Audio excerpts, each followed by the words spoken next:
I mean, you were one of the first creators on this planet. What people need to realize is that we're storytellers. We're bringing people in. We want to take people from being observer to obsessive. That's the goal. I tried to get Peterson Publishing then to like make that shift, but there was so much money. We were the biggest magazine in the world. They said, no, the internet is, there's not enough people. I go, there will be. This is the future. There will be less people going to a newsstand and giving money and getting a printed page. I always would rather be looking at what's next. My father invented valet parking. They had the account at the Playboy Mansion and they would do something, the New Year's Eve party. I think there's a way that like I could sneak into this party and they would send you a rejection letter, and I had piles of rejection letters. One editor, Donald Nosek, took a chance on me. Thank you, Donald. And he's like, that's cool. Have you ever thought about doing it with a rally car? And I'm like, rally car? Who wants to do that? I want to start a YouTube video where it's just like me staring. Nothing.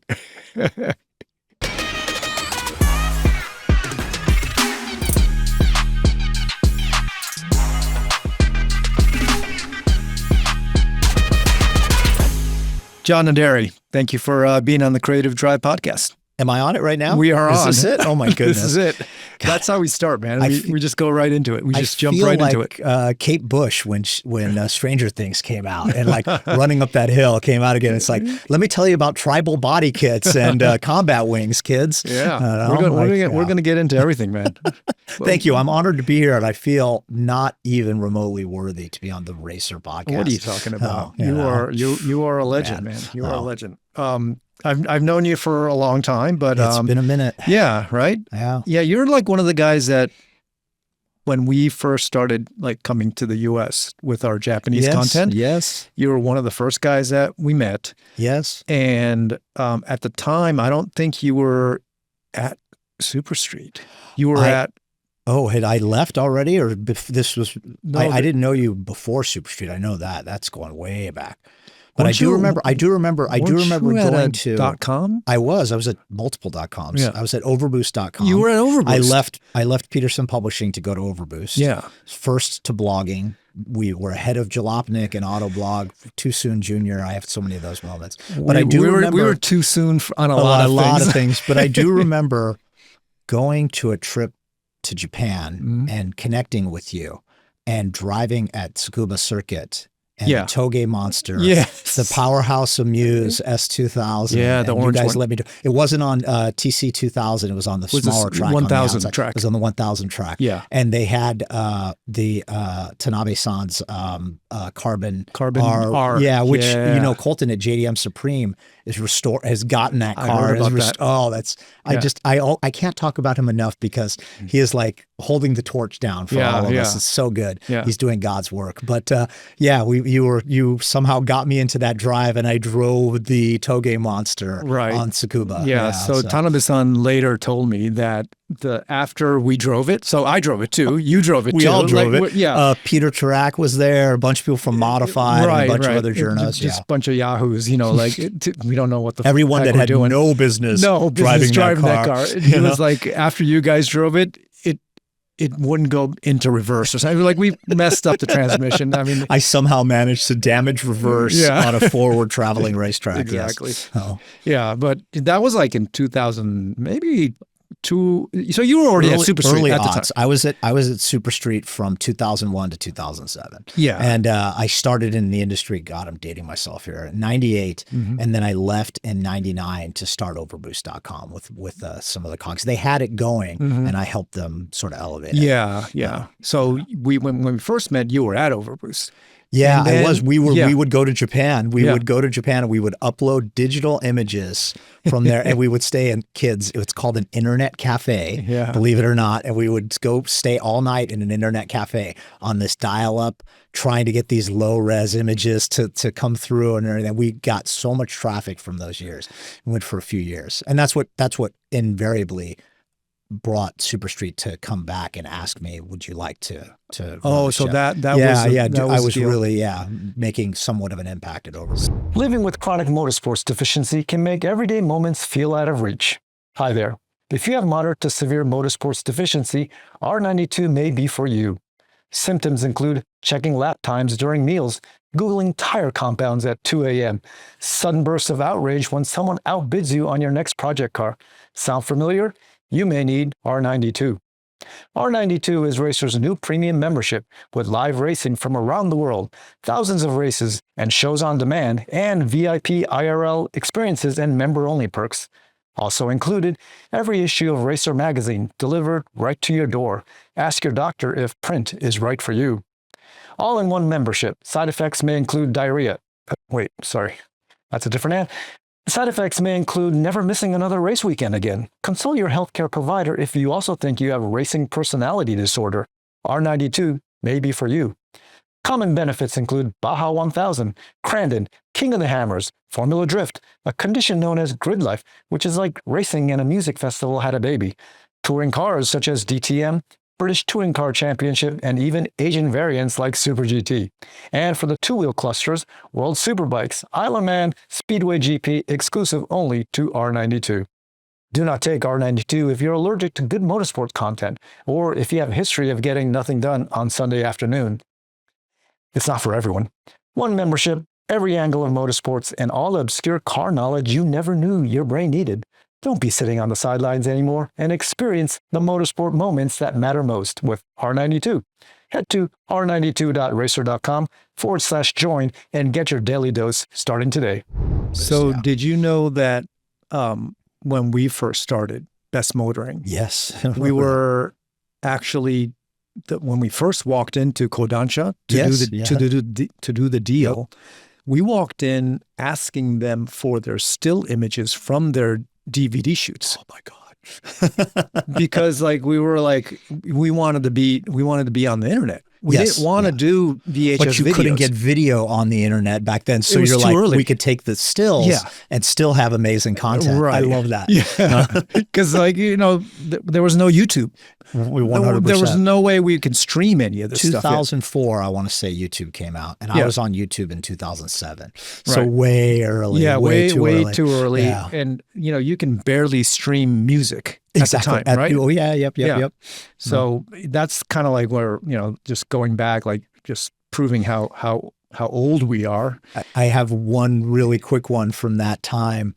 I was shooting film for, when you worked at Peterson back then, you had to know how to write and take photography. You had to write and shoot your own stories. And one of my early mentors when I was racing mountain bikes said, Zapata Espinosa from Mountain Bike Action, a legend in that world, told me, he goes, learn to do photography. I was just a writer.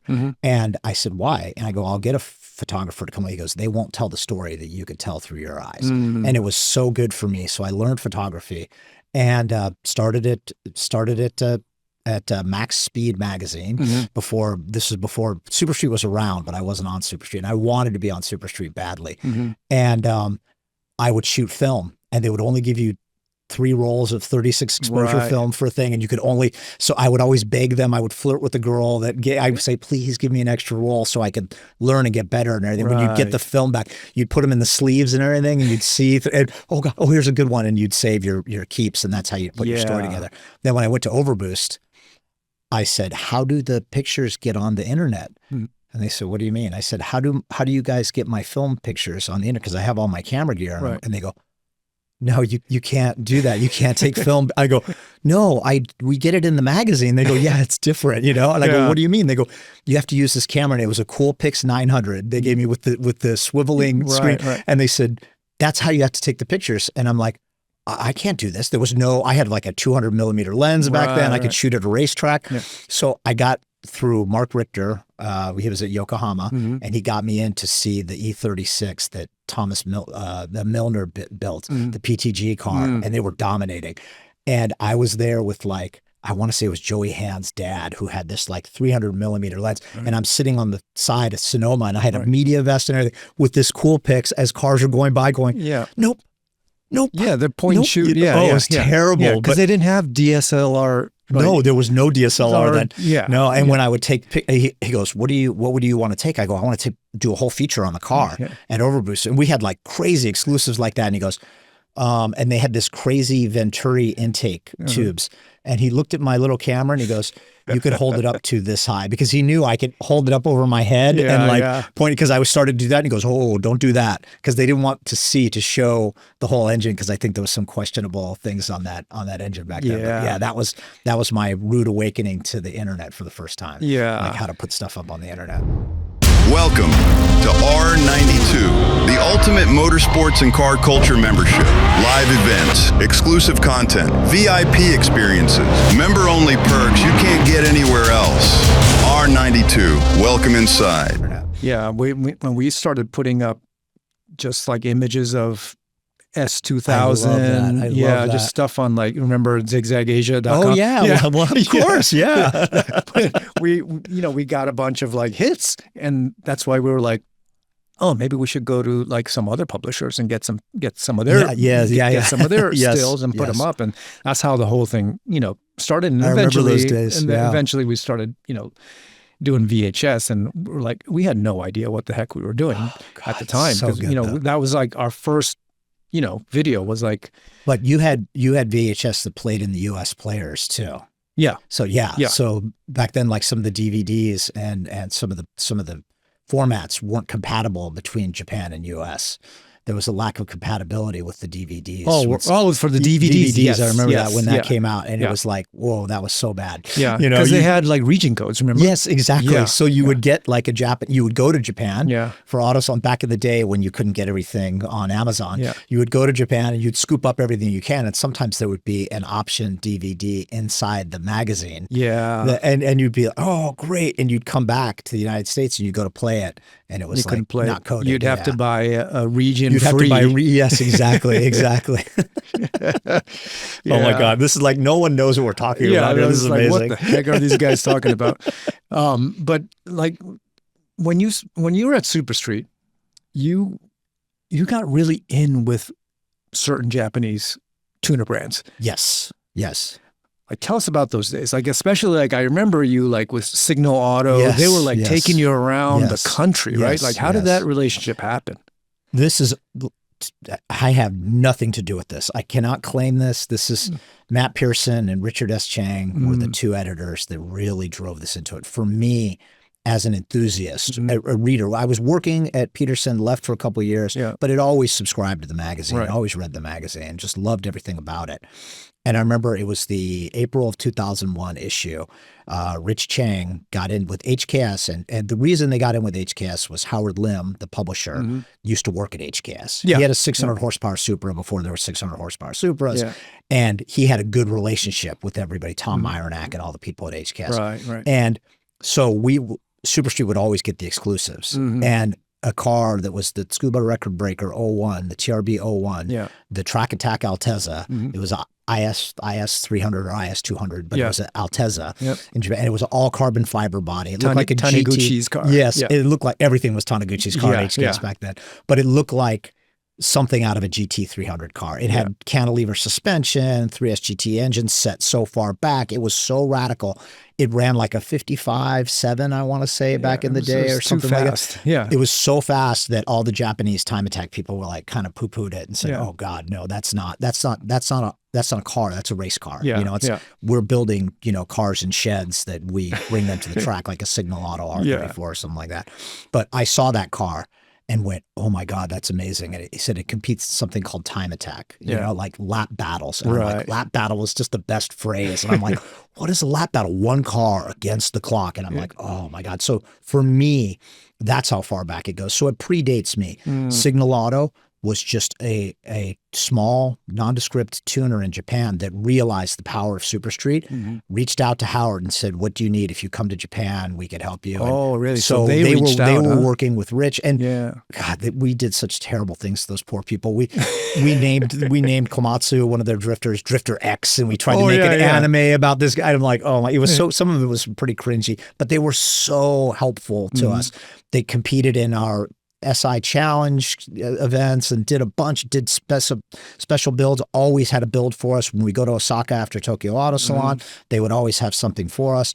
I knew early on that Rich was onto something when he started like focusing on these cars, not just tuner cars, Yeah. but Japanese tuner cars. And they had the in with HKS and the in with Signal Auto. So when I would go, even as far back as Overboost, I was using this practice at Overboost.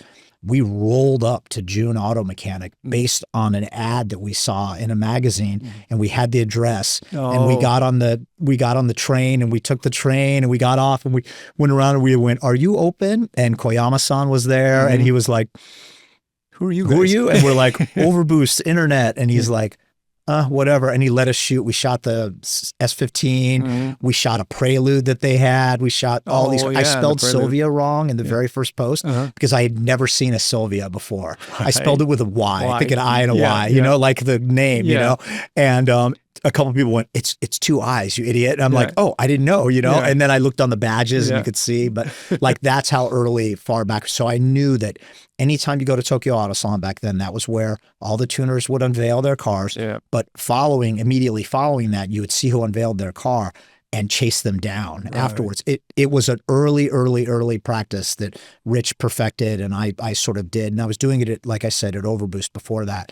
But afterward, we would spend upwards of 3 weeks. And a lot of that time would be in the Yokohama, Chiba, Tokyo area. And then we would go down south to Osaka, and then even farther south to Mie to go see Top Fuel. And we would always have a route that we would take and stay with all these people. And we had one guy, Tetsuya Goshi. I saw him. Did you really? I saw him this year in January. I miss him so much. I want to reconnect with him.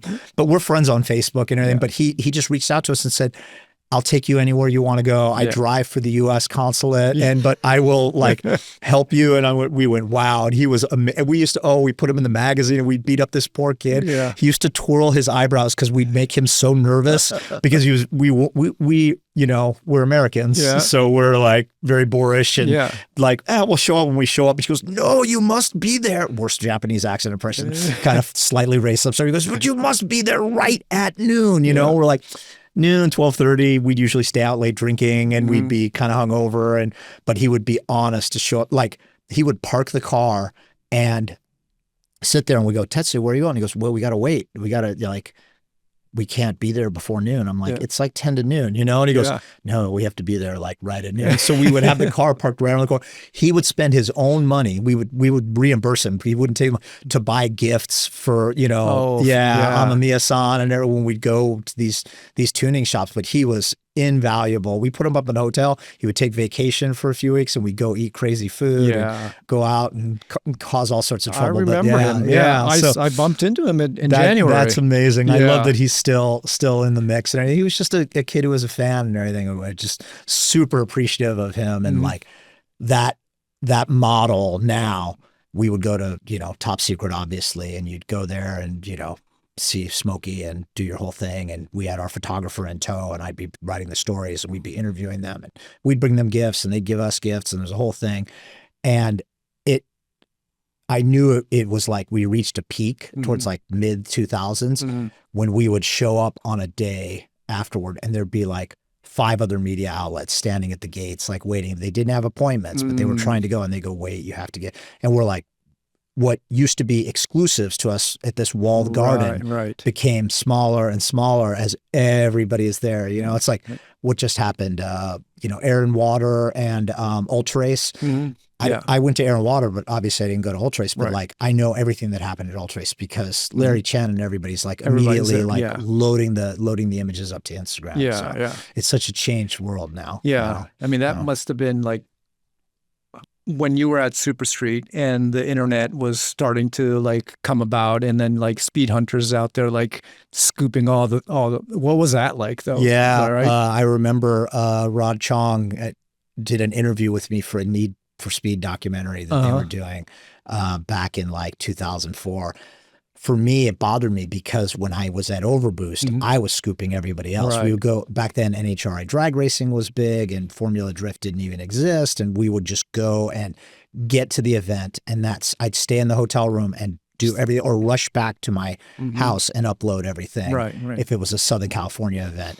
And I missed that in Super Street because then that lag to production, if you don't know, like magazines take like 90 days to get to the newsstand. You're like, you're doing your December issue in August, you know? So for me, that bothered me. And that's why I left in 2007 again, because I'm like, I tried to get Peterson Publishing then to like make that shift, but there was so much money. We were the biggest magazine in the world, and there was so much money in there in that print world that they said, no, the internet is, there's not enough people. I go, there will be. This is the future. There will be less people going to a newsstand and giving money and getting a printed page with only so much. The content is opportunities unlimited online, you know, and that's what brought me out the second time to get to the .coms again. Is that when you left to create? I left to create Rice Boy TV. Yes, yeah. So that was Craig Reese, who was he was the chief creative officer for all the magazines, and he came in and did some good, some not so good stuff, and he said, what do you want to do? I go, I want to go online. He goes, I could see it. I could see that, that not just that you want to go online, but that's the shift that's happening. That, you know, I said, there's a way we could do it. You could do like a tiered approach between the print magazine and online acts, and nothing. The only thing we used was email at the time. Yeah. And he said, well, what do you want to do? I said, I want to go into YouTube and I want to film videos on, I want to bring this world to life. Yeah. You know, and he said, okay, who else do you want to bring with you? I said, what do you mean? I said, I'm going, you know, and he goes, no, like we need to think bigger. Yeah. Like, what would you do? I go, oh, well, I'd bring Ed Lowe from Motor Trend and I'd bring David Freiberger from Hot Rod. And Ed looked at us like, yeah, no, I'm not going anywhere, you know? And I'm like, okay, Ed, you know. Was Ed already at Motor Trend? Ed was at Motor Trend. He was the editor-in-chief of Motor Trend. I see. And he was working with a gent named Agnes McKinsey, who was the previous, who was like, you know, hero in this world. Yeah. And in fact, Angus had a discussion with me about coming on board as I think it was Johnny Lieberman's spot that they wanted to reserve for me. But I'm like, I'm editor at Superstreet. Why do I want to be a staff writer at Motor Trend and write about minivans? I'm like, shoot myself in the head before I do that. You got to pay your dues. But I'm like, I'm not paying my dues for that one. Right. So I didn't want to move anywhere. I was already editorial director in charge of all the tuner magazines, import tuner, everything. I was making good money. And Craig said, if you could convince Ed or David to come with you. And I took David aside and brought him along with me and said, this is the future. And he saw it and he got it. And he's like, he goes, it seems risky. I'm like, what's risky? I'm like, everyone loves you. I go, if you don't make it, I even predicted, I go, if you don't make it, Hot Rod will have you back in a heartbeat. He is Hot Rod, you know? And sure enough, it didn't make it. And Freiberger went back and everything. But I you know, not that I burned the bridge, but Superstreet was so angry with me when I left. Yeah. They said, you're persona non grata. Even Tetsu, my friend, was like, I can't help you anymore. And I'm like, I got it. I get that. You know? And so, you know, we started what was called CRM, Craig Reese Media. And I had Rice Boy TV and Freiberger had what was called Car Junkie TV. And that was, we were doing YouTube. We had a sales guy, Mike Robledo, who was a sales guy at Peterson that came with us from Superstreet. He brought all of our contacts we brought with us, and we called everybody. And they go, we get it, but where do our ads go? And we're like, they go on the YouTube videos. We have either mention you or we could show some of your products or talk about them. They go, no, we understand that, but like, where do we send our ad to? Like, they were doing the same thing I was doing. You know, they're like, where does my like ad go that I normally send the specs to the magazine? We're like, it doesn't work like that. And they're like, well, I'd have to see how it works and everything. Because at that time, internet like video ads weren't a thing yet. Right? No. God, no, we invented that. We invented that. Yeah, my first advertiser was DC Shoes, was Ken Block. Oh, okay. Yeah. And there was no such thing as like integrated content either, branded, you know. We kind of invented that too. People were doing it in other sectors, you know, but we were sort of like we were first to the enthusiast automotive scene, possibly first to automotive and overall. Like so very early why do you think it didn't work? Well, for me personally, we had a big bit of what's called venture capital funding that the 2008 housing crisis just imploded all of our funding. Right. Okay. We tried to make it go on our own. We got scooped up. I took my team to something that was called Car Domain. That they had absorbed something called streetfire.net, which was like, those guys were like the YouTube of automotive videos, which is like 3 honks and a go, sort of like street race videos. And they had a bunch of that content and they wanted us to do original content, but they didn't have the appetite for it and they couldn't figure it out. And then we all got scattered to the winds, and then they got purchased by Motor Trend and somehow became what was the Enthusiast Network, 10 studios and a bunch of stuff like that. So Streetfire.net got purchased by Motor Trend? Streetfire.net got purchased by Car Domain. Oh, okay. And then Car Domain took the remaining editorial team from Rice Boy TV, brought us on board. Freiberger had already gone back to the safety of Hot Rod, doing print again. And then when they wanted to do YouTube, they took some of his Car Junkie early episodes, and that became Roadkill, and that launched all that and everything too. The YouTube funded channels. Exactly, right? exactly. Drive, exactly, Motor Trend, exactly, and Car Driver, exactly, right? Three exactly. channels. Yeah. We missed you at the summit. You should have been. I was, You were on vacation. I was on vacation in the Dominican Republic, and I should say, don't think this will air. This is my lag again. Now I'm like, this isn't going up today, right now. We're not putting this up live.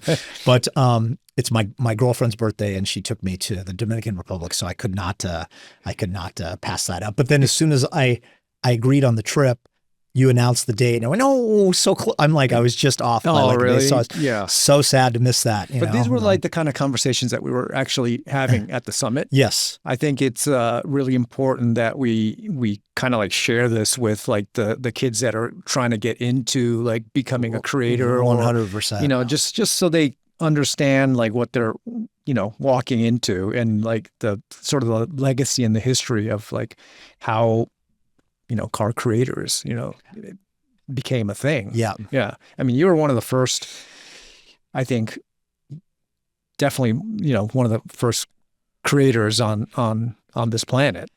Yeah. Unfortunately, for better or for worse, like I said, the Too Soon Junior moment, I've kind of been there through, I've been fortunate enough to be there through all the different phases of automotive media. And what do you think about today though? Like what's the, oh boy. Yeah. That's such a loaded question. But it's so, this was like, the question that we were all trying to figure out at the summit too, but it's like, what are we facing today? My understanding is that question remains unanswered, and I'm not sure if I have an answer for it either. But what I do see right now is there's, at the crux of it, it's such a hot take, but I don't like the phrase, and no disrespect intended. Every time someone says that, they're about to say something disrespectful. But I don't like the term creator, and I don't like the term capital I influencer. I don't think that what people should be doing is creating. I also don't like the term users too, because it sounds like we're selling a drug on the internet. Yeah. But that's what it is. You try to get people hooked. Hook. You talk about all of that, trying to get people into it. Like that first taste is free, but then we're gonna. That's basically what it is. Exactly. Yeah. Exactly. Yeah. So I think what people need to realize is that we're storytellers. We're bringing people in. We want to take people from being observer to obsessive. That's the goal, And for me, it's not so much a goal of like trying to make revenue for the advertisers, because if you think in that term, that's not going to get you good. You make a commercial. Or just like I die for my audience and that's it. Because if you think in those terms, that's not financially viable either. You have to do that. Suicide. Exactly. You have to have that delicate balance. And I think a lot of people don't see that. I see a lot of, creators that are making content on the various platforms that are working with brands that I know and they know that are less than, quality brands. Yeah. But those brands have to spend more on marketing in order to, integrate into the culture. Right. And to me, I also hate that word culture. I hate the phrase car culture, because I think it should be in your blood. You should want this more than just being a culture vulture and saying, "Oh, I'm part of the culture." I think that if you're a car person, be a car person. If not, that's fine too. Yeah. I think that the gates that people put up in this world are very exclusionary, and they prevent people from getting in. You really have to try very hard. People gatekeep wheel specs in the Honda world, and I'm like, what? Yeah, come on, it's like, share this stuff with people. I think there's that secret sauce that people don't like to share. I have seen lately that creators on the whole are starting to open that fourth wall, so to speak, and say, hey, here's how we do it. Hey, I gotta take a break and talk about my partner, but please stay and listen. And it's like, it's neat to see that authenticity there, because I think if you're not authentic, which a lot of creators are not, people eventually see through that, and it's a shame to me that some have gotten so big and they're steering the next generation down a wrong path. Like my child's 19 and she's fanatic. She's a little weeb and she drives a first-gen Miata. I built it for a TV show and got it into her hands somehow. She's a better driver than I am now. She should be on this show. She's more of a racer than I am. She finally beats me at K1 speed. We're going to go head-to-head at an event someday between my Civic and her Miata, and she's going to crush me. And but I see her go, oh, I like that. I like those seats. I like this. And I'm like, I will not let you put that in your car because it is not even SFI rated. It's unsafe for you. But I see the influence that she gets from that. Well, but then I also see her push back on like, oh, that's cringe. That person's doing that. Oh, that's terrible. It's like, I feel like creators are trying so hard to one up each other that they're going to, I keep calling this one out, is like, 2J swapped exoskeleton Lamborghini, whatever's that are just so far beyond the realm of anything, and every build has to top the other one. I like, this is again me dating myself, the older creators, and they're gonna hate that I say that because they're much younger than me, but like James Pumphrey is doing a Golf and he's putting a stereo in the Golf and everything. The guys from Big Time are doing work in their garage. Vin Inatra is doing stuff where it's a Ferrari, mind you, but it's an old 360, and he did like a respray on it, and he did some wheels, and like that to me is good content creation.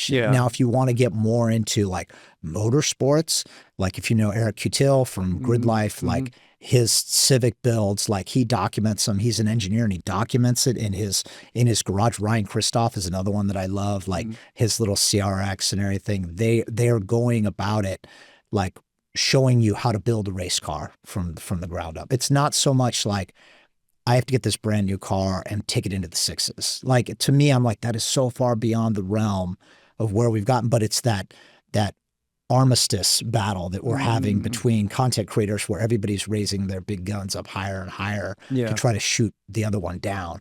And I don't mean shoot anyone down in terms of competition, but I mean in terms of gaining those views, because you're competing for everybody's attention right now, So like I said, I don't know what the answer is, but I do know that it is, we talked a bit about it before we started, is everybody is putting all their content eggs into certain baskets. I'm a TikTok creator. I'm an Instagram Reels person. I'm a YouTube this, and I think it needs to be broader than that. It also needs to be like, I'll say this if I want to give people some of my secret sauce. The one thing that I've been saying, the only thing that you own, and you still don't really own it, but the only thing that you do own is your .com. Own your .com. If you want to build that into a hub, a superfan ecosystem, whatever you want to do is own that. And then you could touch your toe into Instagram, TikTok, YouTube, which are all oversaturated. So you have to look for what's next. What is next? I believe it's a blend of experiential and integrated with digital. There's a blend between podcasting, live streaming, YouTube content, builds, the giveaways, the merch that you have to do, the advertising that you have to do. But if you put all that together, that's what people are gonna go with. And you know what else I'm going with? I'm putting my eggs into this basket. I'm writing a book right now on Golden Arrow wheels, a physical book. You guys are still producing magazines. I love that. Like the printed magazine, 000 magazine, Rodder's Journal, Surfer's Journal, things like that. Like those really, really vibrant magazines. You guys like paper quality. Oh, see, this is what old school people, I just get such a kick out of like picking up Racer and like feeling so good about this. Like how the quality of the photography, the writing, the paper. Paul Fanner, when he started it, chef's kiss. Like that was to me is like so good, and I think that there's a world in which we're going to go back to that. It's like, Mad Max Fury Road where we're just kind of happening, right? I think we're kind of like going back because a lot of, there's definitely a pushback. I think people are sort of getting tired of like doom scrolling and getting tired. They just want to like sit back, enjoy, maybe read a magazine or not put your phone down for a second and go to a car show, right? Go to a meet. And not even a car show. Like, I mean, love Grid Life. Love what the team did there. That's like, not to say it, but you got to say it, the intersection between music and culture and vehicles and cars. Amazing. But it's an expensive ticket. It's tough to get into. You're like, there's only a few of them. Like my kid and other people I know, they're on, text chains. Yeah. And it's also like the LA rave scene is coming back with a vengeance. No IG posts. You have to opt in to a text thread. To me, I'm like, oh my God, and there's like tens of thousands of people on these threads they're sending SMS, and they've gone like completely, because they want to go underground, and I love that. I've always wanted to do that. I worked with a brand called Terra Crew, and I told them, I said, there should be a meet that just lists GPS coordinates in the middle of the desert. And if you know, and if you know how to get to it, when to be there, make that your destination. Yeah. And that like pop-up meet style thing, where it's just like randomly, hey, you own an FCRX7? So do I. Let's see if we have some other friends. And then all of a sudden you have got this FCRX7 club that hangs out. And maybe they go to Grid Life in mass, but those people starting out like that, I think it's getting more insular, where people don't want to be, because you talk about, the Facebook is your parents' social platform. Yeah. Instagram is your parents' social platform now. It's like now, less and less kids are going on Instagram. Yeah. So to me, I'm trying to look forward beyond that. And this is where a lot of my ideas, that I'm not going to share all of them, because I do feel like I've had so many Too Soon Junior moments that I keep a lot in my back pocket right now, and I wait for the time to be right. Yeah. Yeah. I mean, it's like, I forgot who said it, but too soon is the same as being wrong, right? Because like it's crazy. If the world isn't ready for your idea, nope. If you're too radical, you're that person in the tinfoil hat saying satellites are going to be spying on us, and they're like, "What are you talking about, 1985 guy?" Exactly. Yeah. Exactly. So what are you doing right now? Right now, I am working on my book, and I am working, freelance consulting, and I'm between gigs, so to speak, and but I don't know if I want a full-time job. I had a full-time job for a couple of years, and it was fine. It got me into a beautiful condo in Culver City, and I'm very grateful for that. But now I'm spending time with my kids and riding my bike and surfing, and and experiencing all that life has to offer. But I can't do that very long in Los Angeles. So like my next move is, I don't know. I've been talking to a few people and having some conversations, and the book has been a fun venture. And now that I have the time to invest into it, it is a again, I hate this phrase, but passion project where I just, there's no other realm in the automotive culture than the sport compact culture, where wheels are such a big deal. Yeah. Every other realm. If you go into hot rods, it's like you have a 32 Ford, you got to have Halibrands on it. If you have a Mustang, a Camaro, like first gen Camaro, you got to have torque thrusts on it. If you have a lowrider, Dayton 100 spoke reverses, there are wheels. You have a pre-runner, you're having, methods on it, and that's it. Those are the wheels that you get. You match the wheel to the build. But there's something about people with like $5,000 cars and $25,000 wheel collections that is just bespoke. It's the kid with the Integra Type R with the driveway with all the wheels on it, that are splayed out, and all those wheels are mounted on tires. So on any given weekend, they can go, like shoes, like, what am I feeling? You know what? I think I'm going to do I'm going to do the Takata Green TEs today to like pop off, And I've always found that fascinating. I think it's just like sneaker culture, the way people with sneaker, very similar. People in the sneaker culture, well, they won't even wear some of these. Just like some people in the wheel world will be like, I won't put these on my car because I don't want to curb rash them. I don't want my car to get stolen with these wheels on it. I know people who've bought wheels and they go, I don't know, it's a 4x100, it's a 1565. They don't even have the car. So they're like, now I got to get a car that fits those wheels because I had to have these wheels, Right. So to me, I just find that so fascinating. And from Japan, like all the nutty, designs that came out back in the day and everything, just everything, when you think about like SSR, like Mark 1s, like the disc wheel that, that's like, that was supposed to be an aero wheel for motorsports that flopped at the time because it was too heavy for motorsport use. But then like now it's become such like a statement piece for people to get those wheels, or lead sleds or something like that, to get those wheels, to have those wheels. It's like, you can't just have, TEs, or you can't just have Workmeisters. You got to have something that like sets off from that. EBS Japan too. Exactly. Right? Exactly. Completely different from 100%. Yeah. Yeah.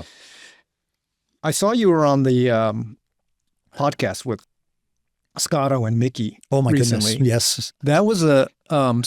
You've done several different episodes, or was that one? I did a couple different episodes. I did one where I did myself on Scotto's podcast. I saw the one where you guys were just kind of like ranking all these JDM brands. That was rotating assembly, which is where Scotto brings in two experts in a field, and then he takes a stance, and then everybody else takes a stance. You're supposed to debate everything. I thought that was like one of the best episodes I've seen on JDM, though.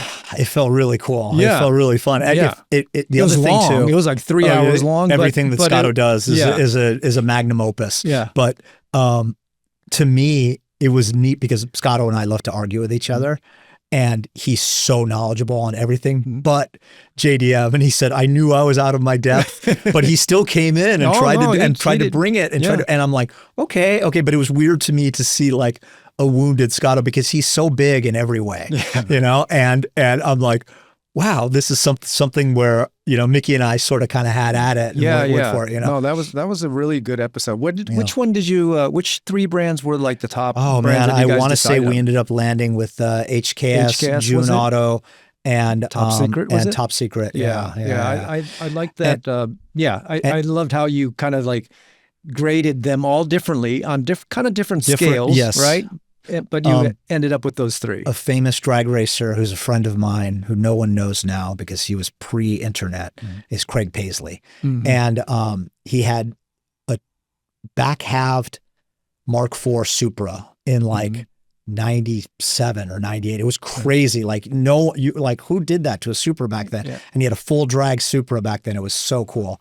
And he called me immediately afterward. He doesn't follow any of this stuff. I was really honored that he actually watched it. He goes, you forgot about Kansai service.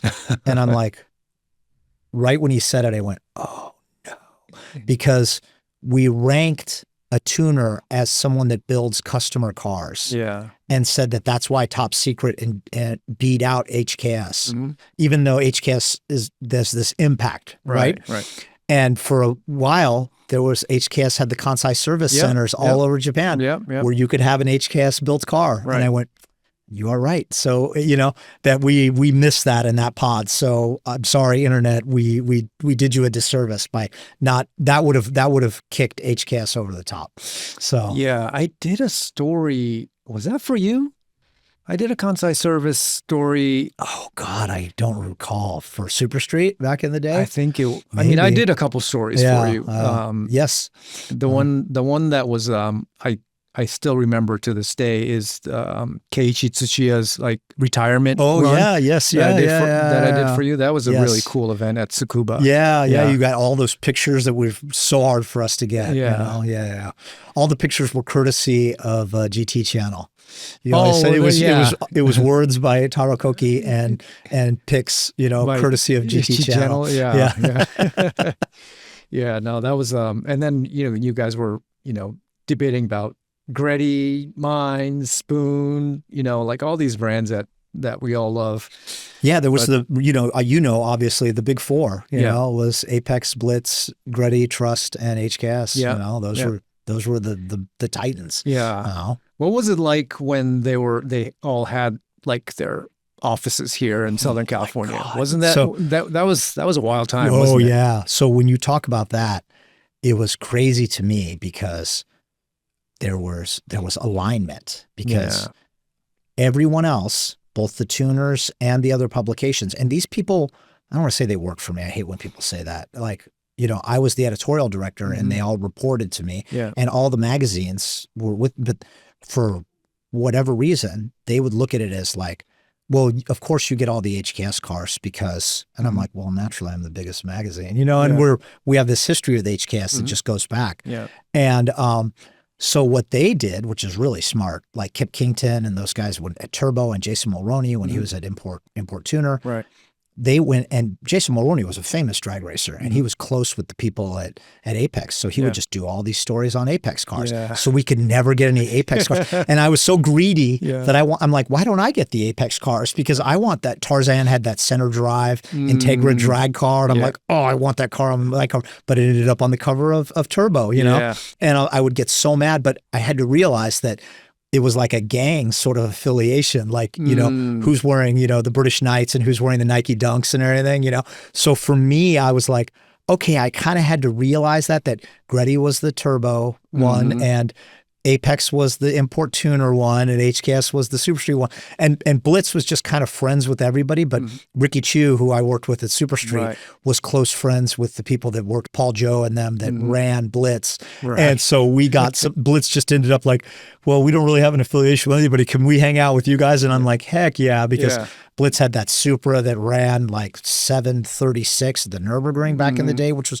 unheard of for a Japanese tuner. You know? So we'd get some of the Blitz cars too, but it was like crazy times. We would visit their shops and they would drape stuff over the cars to not let Super Street the enemy, because they're like, we've committed this one to Jason. He told us he'd kill us if we let you see it. I'm like, just let me see it. I'm not going to take a picture of it. And they'd show me and I'd just be like, oh, I'm so mad, you know, that we couldn't get those cars. So, but there were wild times. And I think I said this on another pod, but I remember, you know, going to the street races in Mexico or whatever you want to say, but down in Gardena, Mexico again. And one time, a buddy of mine, I was affiliated, like I shambled along behind them, a group called Redline, and they had a guy, White Boy Paul, that had a second generation Supra. I have to call him White Boy Paul. A second generation Supra with a third generation with a 7M GTE turbo motor, which was unheard of. You know, somehow he got that engine, put it in, and made it work. And it was really fast, but it was very unassuming looking, which was the goal back then. Never washed it. It just, you know, the sleeper kind of car. And the people from, it wasn't even Greddy back then, because Greddy was just a sub brand. It was Trust. They had a white Mark III Supra on Southern Ways Epsilon mesh, white matching wheels. It was like peak 90s car that just like pulled up in like 90, I want to say this was like 90 or 92. And it just pulled up to the street races, a bunch of engineers. And White Boy Paul just walked right up to him and called him out and goes, you want to run right now? $2,000. And they went, we're not here to race. We're just here to observe and everything. And they were like, they were Japanese and they were like the affront of this guy to come storming up to them. They were like, what is happening right now? We just came to, and they slunk away. And like, everybody was like ripping on that car and everything. And I was like, I would have kind of liked to have seen that race, you know? But I'm pretty sure that the Japanese engineers weren't allowed to street race the car. And everything. But I remember those cars. I remember when HKS was open to the public and you could go there. And I used to go to, I had a Mark III Supra also, and I would go to TRD when it was on Western at the Toyota dealership.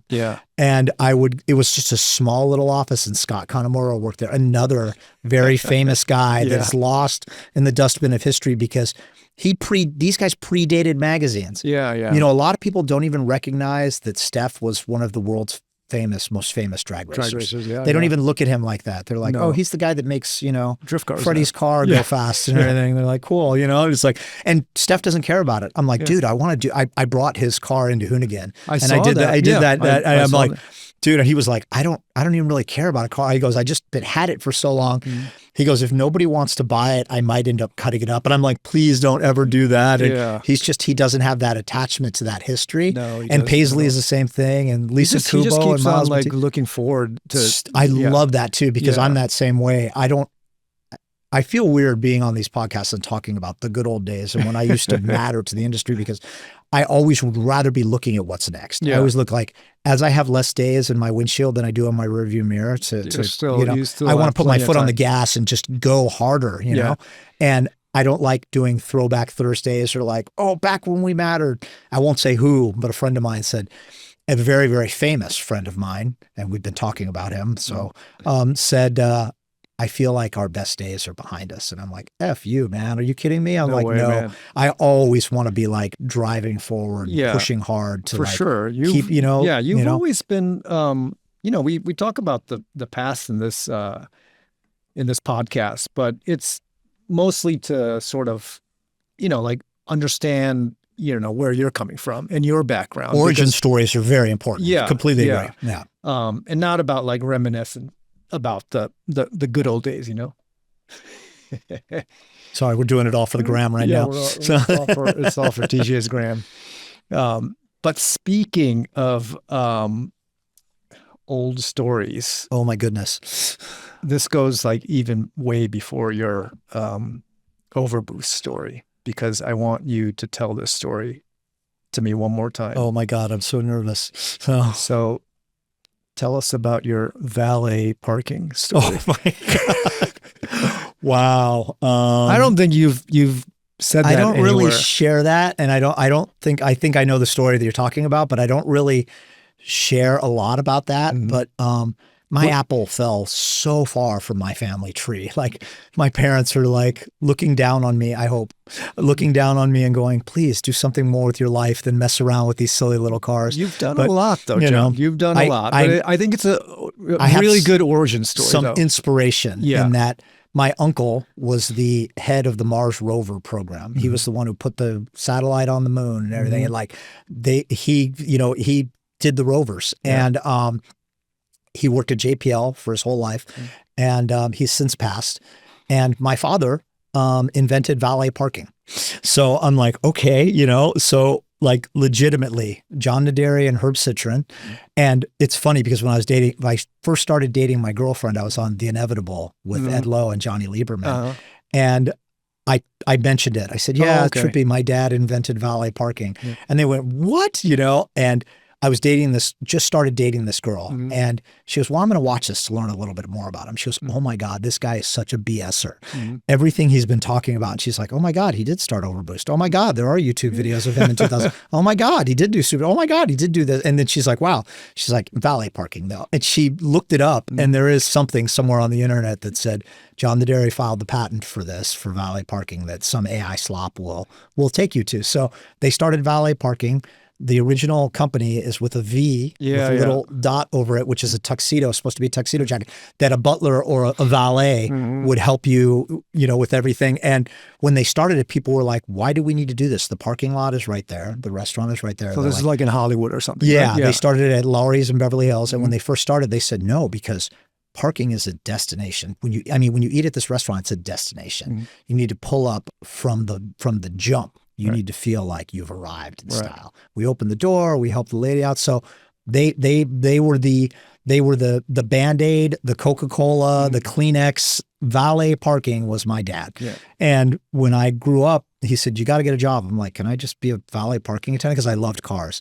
So he got me a job and I started working at different hotels and different places and had a blast and don't ever valet park your car too. Did terrible, terrible things to people's cars. Just ripped them around, did everything to these poor cars.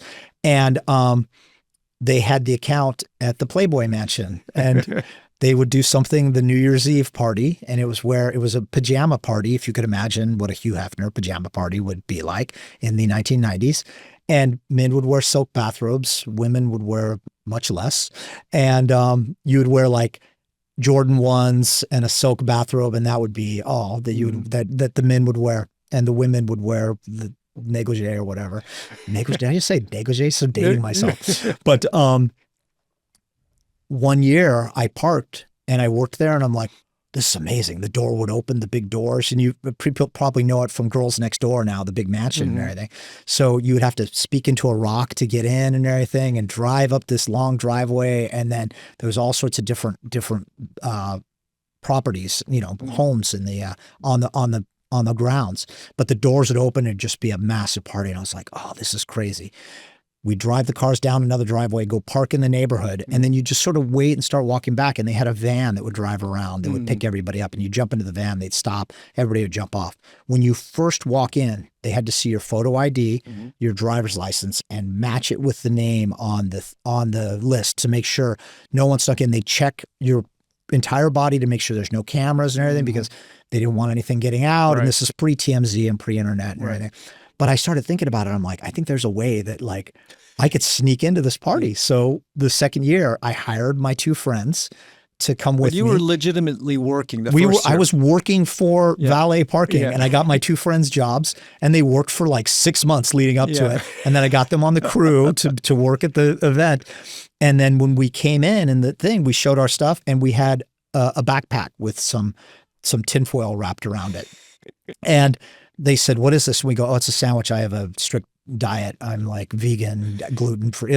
We didn't know what gluten-free was back then, but we just said something. I have low blood sugar. I can't eat the stuff that you guys are serving. And they went, okay. And they checked it all and they opened it up, closed it up. But what we did is we took the sneakers and we wrapped them in tinfoil and made it look like a hoagie, you know? And then we took the silk bathrobes and we wrapped those up too. And so all it was a bunch of stuff wrapped in tinfoil in a backpack. And so we dropped that backpack off.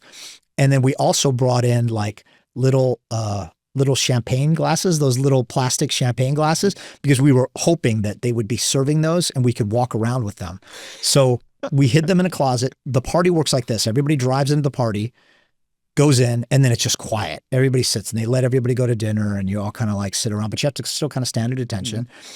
And then after midnight, everybody starts to leave and then you get a rush again, you bring everybody out. So I'm like, we could go in, go to the party and then come back out and no one would even know we were gone. And they're like, okay. So the party gets all in and it's about like 11:30 and we're like, okay, now it's time to go. So we sneak into this closet where we hid our bag. We change our clothes. We tuck our valet clothes away. We take the plastics out. We walk into the kitchen where we were supposed to get our food, but we're dressed like guests. And we go, what do we got to do to get a drink around here? And they go, what are you doing here? You can't be back here. And they literally usher us into the party. And we had done it we snuck in 1 year. And then the next year, my dad since sold the company, but I still had the outfit and so did my friends. So we snuck in, even the van would drive up and all the valets would get out of the van and we'd be hiding in the bushes and they'd all take off running. And then we just start running dressed as valets with our clothes tucked underneath us. And we wore the Jordans. No one really noticed. And we just sort of ran in. So we did it 2 years in a row. But the first year that we did it, we were inside the party. We're supposed to be working. The big doors opened up. Someone walks out and one of my valet friends is holding the door open and he looks and he sees me and I'm just like, hi. And he goes, and then the door closes on him and he's like, God, you know? So my one friend was really kind of buff and was a good looking kid. And we see these two beautiful women. They're just standing alone and we start talking to them and we're chatting them up and they're talking to us and they're like, what do you do? And I'm like, I'm one of the neighbors. My dad lives in the house next door and everything. We're making up all these lines and everything. And they're like, really? Oh my God. You know? And then, so we're talking to these two girls and two guys walk up with 4 glasses. They each have 2 glasses in their hand. And we turn around and it's Charlie Sheen and Emilio Estevez. And I'm like, oh my God. And they walk up and Emilio Estevez is just like, I don't know what's happening, but Charlie Sheen's like, oh, you made the biggest mistake of your life talking to the women that we're talking to. And my friend looks at him and he goes, thanks, man. I was super thirsty. And he goes to grab the drinks out of, trying to take a drink out of Charlie Sheen's hand. And that day was unheard of. And Charlie's looking at him like, what is happening right now? And he's like, I'm just kidding. And then he goes, but what are you guys doing here? And he goes, well, we were talking to them. And he goes, oh, that's funny because we were talking to them too. My friend's not backing down. And meanwhile, I'm going, oh my God, he please let me out of this. He's talking to Charlie Sheen, He 100% knows this, but he goes, I don't care. And I'm like, we're going to get kicked out. We're going to get arrested. We're going to get beat up. And now, meanwhile, like Charlie Sheen is jawing with my friend and they're like kind of nose to nose. So my friend's like kind of big. Charlie Sheen's not that big. And Emilio Estevez is even smaller, but he's buff. He's like a fire plug. And Charlie Sheen is talking to my friend like, we're about to fight. Let's go, man. And I'm like, oh my God, what's happening? I'm looking at the girls. I'm like, I'm so sorry. I'm not a violent person. And I look over here and I see Emilio Estevez and he's just standing there like, my brother's going to beat him up and I'm going to beat you up, you know? And he's like waiting to go. Man. He's like, as soon as he throws, I'm going to throw it. I'm looking at him, I'm like, I loved you in Breakfast Club, you know? And I'm like, I didn't know what to do. And somehow we like diffused it and everything. But like, we brought in a disposable camera of all things. Oh my God. And we took pictures. We have pictures with Dr. Ruth, which if anybody knows who Dr. Ruth is, this famous sex therapist back in the day, and these other weird random pictures. And one year we snuck in and we actually managed to like bring a couple girls home with us. And one of the girls had a car, but she couldn't drive. And she's like, can you drive my car? So I gave the valet ticket. I had since not worked at valet anymore, but I had to give the valet ticket to one of my friends who goes, what are you doing here with one of the girls from the parties? I'm like, I'm so sorry. Can you just bring our car up? How old were you when this was happening? Oh my God. I want to say 1990. So maybe like 22, 23 years old. Man, you were brave. I know. Brave. Man. The ridiculousness of it all. You know? That's how, you know, that's the legend of John Naderi. That's where it all happened at the Playboy Mansion. Yeah. Man. And I mean, from there, how do you get into like? Did you study journalism or something? I did. Is that what Yeah. you were doing? Cal State Northridge. I went to, I raced mountain bikes and I raced road bikes and I did triathlons. I was an elite triathlete. You can't tell now, but I was an elite triathlete. I was a Cat 2 road bike racer, Cat 3 on the track, expert class mountain bike racer, and I was all about bike racing. But because of my father, I also had a love of cars too. So I loved cars and bikes, and which I think is part of the Venn diagram between watches, cars, it's wheels, all wheels, right? Yeah. And I just wanted to get into Peterson Publishing had a magazine called Cycling, and I'm like, it was kind of vanilla, kind of beige, but I was like, I just want to get my foot in the door. And you would have to like write physical letters and put them in the mail and send them away. And they would send you a rejection letter, and I had piles of rejection letters. And I was trying to get into the car magazines too. I said, let me try to get into the car magazines as well. And I had rejection letter after rejection letter, and one editor, Donald Nosek, took a chance on me. Thank you, Donald. Got a job, and he said, I don't know. He goes, I needed somebody, you'll work. And I later found out from the photographer, Fernando Escobar, who was a famous photographer at the time. He said, oh my goodness, there was so many candidates. He goes, whatever you did, stand out. I wrote the most messed up cover letter. Like, I've been denied so many times. I've got nothing to lose. You know, I'm like, I'm going all in on this. And I just went for it with a cover letter that was not very like PC back then, we'll say. Yeah. And it resonated with him. I'm like, this is what you're doing wrong. This is where you could be better. If you want help, I'm the one who could do it for you. And it worked. It got me my first job. And that's what kicked the door down to get in now. And it's people say, oh my God, it was so different back then. It was both harder and easier to get in. Now the democratization of media, anybody can turn on a TikTok or a live stream or an Instagram account and just start documenting the culture. Yeah. But it's harder to stand out because everybody knows Everybody's that anyone, doing it now, everybody's doing it. Right. But so I'm grateful for the time that I came in. I'm grateful to still be in the industry now and working on it. But yeah, I was, now you can kind of game the system too, because you can see so many, like standing out is really hard now. Oh, 100%. Yeah. It is. It takes a little bit of I want to say a little bit of a legacy and it's like a deep appreciation for this world and where this is how it started, this is how it's going sort of thing. I think it takes a little bit of that, that a lot of people, like I said, like people don't recognize who Todd Kaneko is, and they don't recognize who Brian Kurosawa is. I did this TV show with Motor Trend, which is weird. I never thought I'd be on a TV show too. And I brought all of them as like the OGs of this culture, Scott Connemora and all of them, and said, this is who it is, because people go, oh, well, it's Steph and Abel Labar and everything. I'm like, no, that's the second generation. I saw something today that just shocked me, not today, but just recently, that shocked me to my core. It's a very famous YouTube channel that they had someone on the origin of the sport compact market. When the Fast and the Furious movie, and I'm like, oh my they God. started from, You started in 2000, yeah. but we're talking 1970s here, and I'm like, it started way before that. Yeah. That's not a BCAD moment, if anything, and I hate that's become our siren sort song, of our anthem. BCAD. Yeah, I know it has, and it's like before FATF and after, it's like, I mean, do you think that's why a lot of the new, creators are talking about legacy and history, sort of like in their explainer? I like it. I like it. Donut has this podcast out right now, and it's called Past Gas, where they go into like some of the histories of the Club Midnight and everything. I like Past Gas. So and they get a lot of it right, but then you see a lot of these like 90-second wiki stories about like, oh, how Mazda won the 24-hour Le Mans. Like people don't really talk about, and Mazda's gonna hate me for saying this, but it was like all the other cars retired that year. They weren't supposed to win that year. Yeah. That was a tortoise and a hare story. No one really talks about that.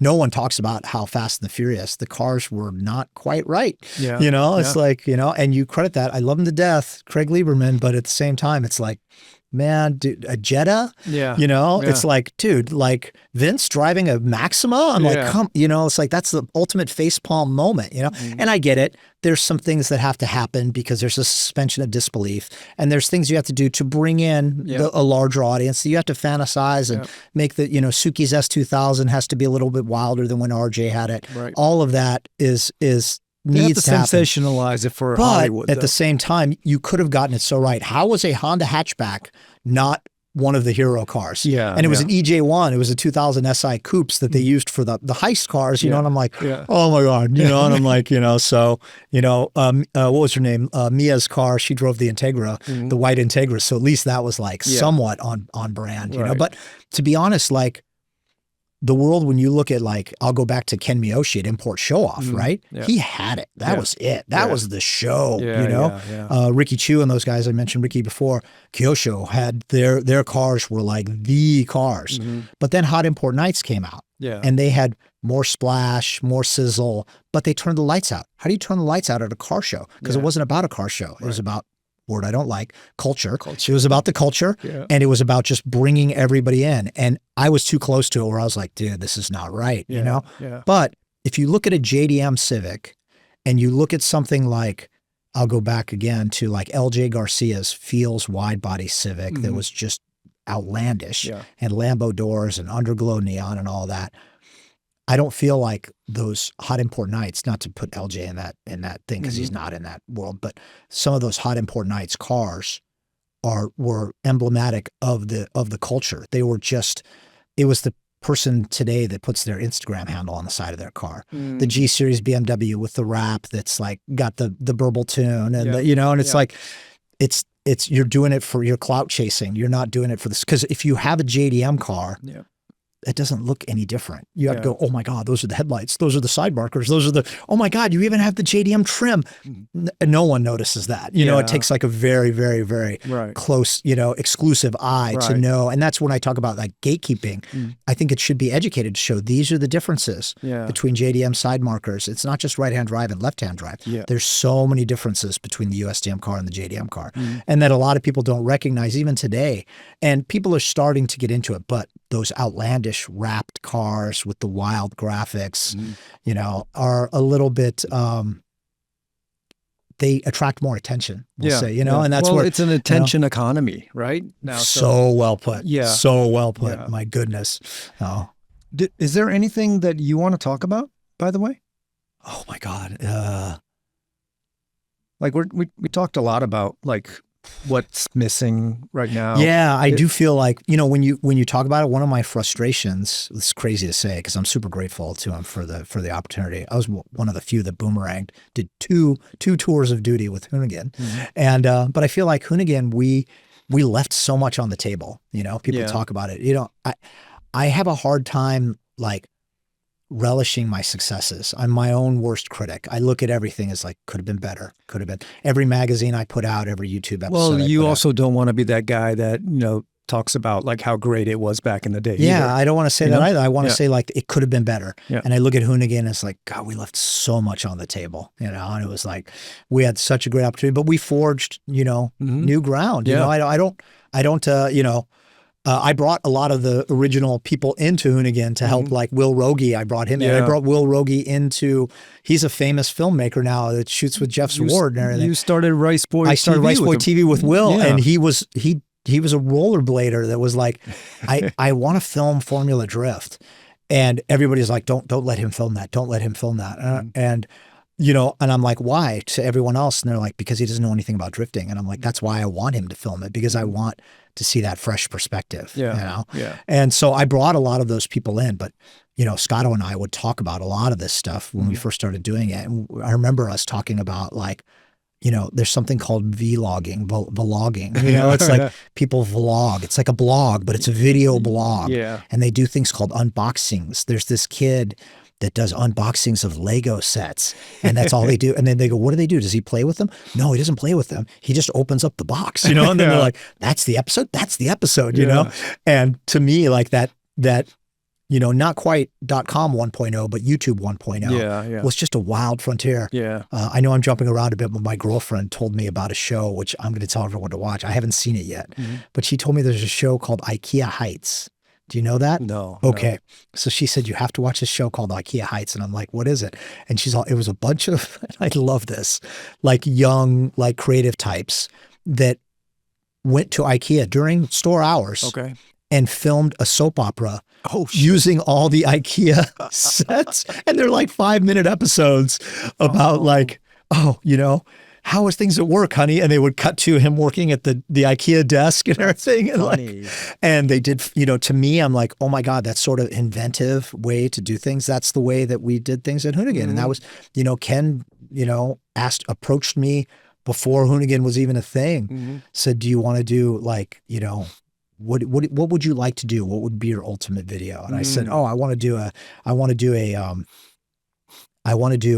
a perfect lap around Irwindale Speedway with not one car, not two car, but every car from a team called Drift Alliance. And they're all at the time, they're all on Team Falcon. So they all have matching liveries. One of the drivers you just started sponsoring at DC Shoes, Vaughn Gittin. Yeah. And I go, it would be amazing. I go, one of my friends, Craig Lieberman, has something, it's not quite an RC helicopter, but it's like a drone. It's called a drone. It's called a drone, and it can almost keep up with the cars. Yeah. And then there's these new cameras called GoPros, and we could gaffer, there was no suction cup mounts, gaffer tape them to the pedal box and show the pedal action and everything. And it would be one lap, but it would be a 3-minute video showing just a sizzle of all these cars going around the FD track for one lap. And he's like, that's cool. Have you ever thought about doing it with a rally car? And I'm like, rally car? Who wants to do that? And I'm like, I wouldn't, that seems kind of like a little lame. And sure enough, Ken ended up doing that. But he asked me about, who's the ones that are filming video parts? And I said, what's a video part?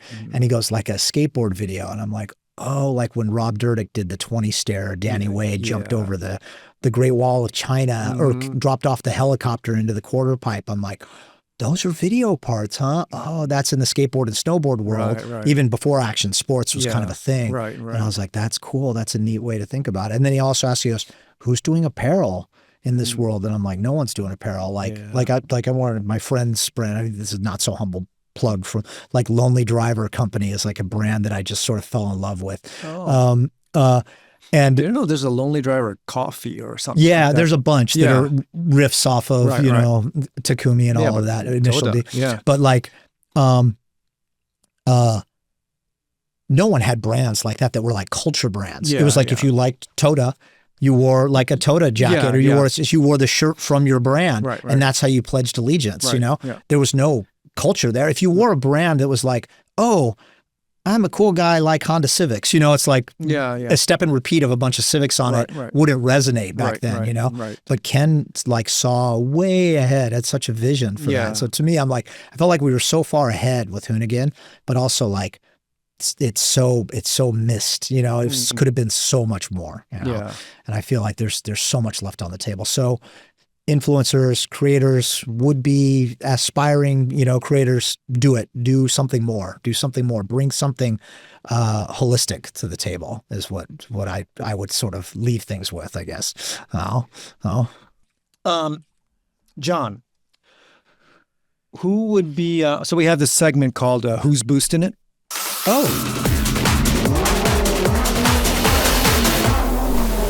Who's boosting it? We finish this with who's boosting it. Okay. Could you name a brand, an event, a creator that's just doing really well right now? That's boosting it right now. Okay. Let's start with brand. Battlecraft Racing Parts. It's a friend of mine's brand, but beyond that, they do small, bespoke offerings, shift knobs, these steering wheel quick releases, like the Works Bell type stuff, but higher quality. And just the way they approach everything. They do, it's kind of a laissez-faire attitude. They're almost too cool. It's like they do a drop when they do a drop. They'll announce it Sunday night at 11:30, a run of 200 shift knobs. They'll sell out immediately. And I love the way that they approach it. It's, Christian Wong and Joey Lee from Chronicles. Those two are doing it really well. I think that's a brand that is doing it very well on the smaller scale. I like all the stuff that Joey does. Yeah, you know, he would be one of the creators that I would say that's also crushing it too, that's doing very well. He just had, you know, dropped 2 cars in Japan of all things, you know, Southern California based creator that's doing that and everything. So I love the way he's doing that too. But for creators, and I keep going back to him, and this is just a weird little Instagram account that's Dave Coleman from Sport Compact Car that's doing restorations on his old Alfa Romeos and these old cars. And it's just, to me, it's just so pleasing to see something like that. You know, it's like, I really, really like consuming media like that. Like as you get older, you sort of kind of want to slow down and take deeper dives, you know, but really, really love what like Dave is doing on the weird lowdown. Yeah. You know? I remember him. Yeah. For sure. Yeah. But beyond that, on like events, oh boy. Well, Grid Life is, you know, that's one, you know, but, and God, this is such a cliche thing to say too, but I would say like Patrick Long at Luft, you know, I went to the very first one. I think that there's no one in the world that is doing events the way he does it. I will counter that with, I went to this latest Air Water and I found myself wanting more. Maybe it's because the expectations are so high.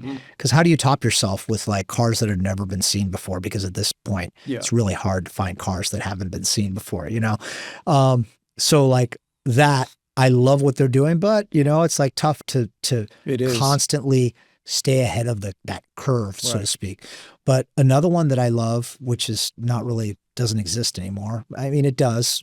All kudos to Haggerty for keeping it going. But Brad at Radwood, that did the original Radwood. To me, I'm like, God, that was such a great concept. That original concept is doing that. But I'd like to see someone do more like, you know, crazy fringe pop-ups. If I want to talk about events and I want to do a deep cut, I'll go into like the Doghouse Garage guys. They're doing these little, they get 1,500 people that show up at these little like Sunday afternoon meets. They're doing collabs and everything. I think they're doing it very well. Like at the car district now in downtown LA. They've got a little nice thing going on over there too. Oh yeah, that's the big time guys and vintage, which used to be vintage Japanese motor unions, now vintage motor union Savant. Savant. And then Lean Customs is there. Hansel's got his thing. So they've got like a little like thing doing. And then Angel at Art of Attack just moved in. That's right. So now they're like slowly like the guys from Lucky Corner Garage are like expanding upon that, you know, where they used to have Auto Conduct at down the road. The same company, the same people own that group as well. Oh, really? The same people that? Yeah. Oh, yeah. No. They're car collectors as well. They guys. Are. Yeah. They do a good job. So I don't know. Those are some weird ones. I know I'm like not exactly picking like the popular ones. Those are my deep cuts. All right. I think there's just a bunch of stuff that we should be talking about and doing together, though. Like you're still super relevant, John. You're not a guy of the past for sure. What I like about you is that you just keep on challenging and like coming up with new things to happy. Do. Never satisfied. I wish I was. I wish I could be. I think that's why I have so much gray hair. Well, like can't be like, I can't be okay with everything that I do. Like I have this little white car, this beautiful white Civic that I built for a TV show. It's beautiful. It's a beautiful little car, but all I could see is every little flaw in it. And all I could see is like, what's wrong with it? You know, everything that I do, I could see like the book, the wheel book. They said, oh, you have to limit it. When's it coming out, by the way? I'm working on with Carrara Media, and it was supposed to come out like at SEMA, but we had to push it back a little bit because of me. So all apologies to Ryan and the team. But it was supposed to drop at SEMA of this year, which is November of 2026. So who knows? They're telling me, you know, okay, keep it at about 200 pages, and I'm like, okay, 200 pages. Am I doing intro? I'm like building my map, right? And I'm like, okay, so that leaves me, if I do a wheel on each page, I'm like, well, no, that's only like 160 wheels. I've already got like 300 wheels. So they're all my children now, all these wheels. So like, I'm like, I want it to be the best, but it's like, so then I'm like, well, maybe if I do 2 wheels on a page, and I'm like, well, that's still not enough. Okay, 4 wheels on a page, and then maybe 1 and 4. And now I'm going through that whole thing because I want it to be as good as possible. And I want to give stuff room to breathe, going back to car shows, like the way like, Luft does things and air and water. They space the cars out, even the regular cars, whereas every other car show, you're trying to cram as much into it, into economizing that way.